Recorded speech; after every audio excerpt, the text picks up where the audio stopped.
रोहित पवार बोलतायत, थेट ऐकूया. ते भाजपकडे आहे. तर घराणेशाही हा विषय तेच काढतात आणि नेत्यांना सुद्धा तेच घेतात. त्यांच्या घरामध्ये सुद्धा, त्यांच्या पक्षामध्ये सुद्धा घराणेशाही मोठ्या प्रमाणात आहे. त्यामुळे मला असं वाटतं की आज सत्तेत असणाऱ्या लोकांना कुठलाही इतर विषय दिसत नाही, म्हणून परत एकदा पवार कुटुंबाला पुढे केलं जातं. आता आम्ही म्हणजे अजितदादा घर आणि पवार साहेब आणि इतर यांच्यामध्ये राजकीय कलह तिथं झालेला आपण सर्वांनी बघितलेला. तिथं 2 उमेदवार होते. लोकांनी आदरणीय पवार साहेबांच्या पाठीमागे भक्कमपणे उभा राहण्याची भूमिका तिथं घेतली. सुप्रियाताईंना निवडून घेतलं.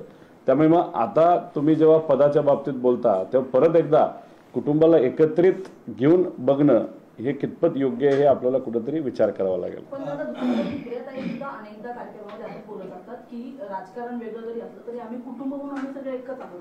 त्याच्यामुळे मग तुमच्याच पक्षामध्ये 2 वेगवेगळी स्टेटमेंट येताना दिसतात. कसं आहे, लहानपणीपासून सुप्रियाताई आणि अजितदादा भाऊ बहीण म्हणून फार क्लोज राहिलेले आहेत. म्हणजे दादा श्रीनिवास काका असतील यांच्या आणि माझे वडील असतील आणि इतरही जे सर्व आहेत त्यांच्याबरोबर ते राहून सुट्ट्या आणि या सगळ्या गोष्टी बघितल्यानंतर तर नक्कीच ज्या व्यक्तीने लहानपण हे ज्या लोकांबरोबर घालवलेलं आहे तर नक्कीच त्या बाबतीत त्या भावनिक असू शकतात आणि भावनेच्या भरामध्ये आपण कधी कधी काय गोष्टी बोलू जाऊ शकतो. त्यांचा नक्कीच भावनेच्या भरामध्ये प्रयत्न असतो कुटुंब एक राहावं.